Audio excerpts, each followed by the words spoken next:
নমস্কাৰ বন্ধুবৰ্গ, মোৰ আজিৰ কবিতাটিৰ নাম হ'ল মোৰ জীৱন গাথা, মই আৰু মোৰ সমাজ।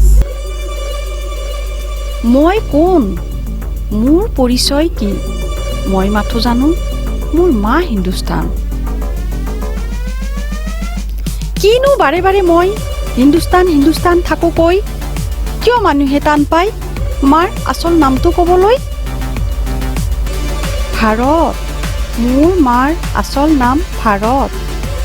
ভাৰত মাতাৰ গৰ্ভত জন্ম পোৱা মোৰ দৰে কত নিসহায় নিবনুৱা আজি ধ্বংসৰ পথত ধাৱমান। মই নিজেই তাৰ জ্বলন্ত উদাহৰণ।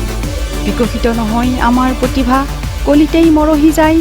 ভাৰত মাতাই নকৰে যে আমাক একোকে সহায়। চোৰ ডকাইতি শোষণ দুৰ্নীতি এতিয়া নকৰি যে উপায় নাই। হলো ৰাক্ষস হলো সন্ত্ৰাসবাদ, নহয় যদিও পাওঁ এনে অপবাদ। আমি আজি সকলোতে মাথোন বেয়া মানুহৰূপে বিৰাজমান।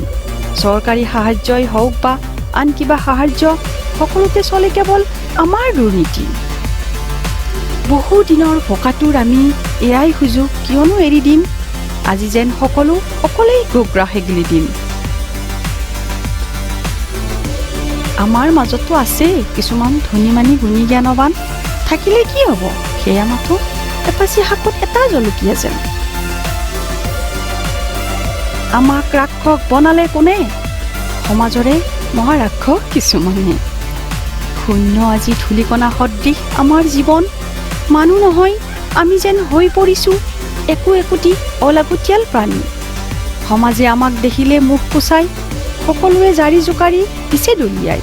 আমি আজি বৰ শংকিত, শেষত ধৰ্মত গ্ৰহণেও কৰিছে আমাক কলংকিত। এইখিনি কৈয়ে মই মোৰ কবিতাৰ সামৰণি মাৰিছোঁ। কিবা যদি ভুল হৈছে ক্ষমা বিচাৰি হাতযোৰ কৰিছোঁ। ধন্যবাদ।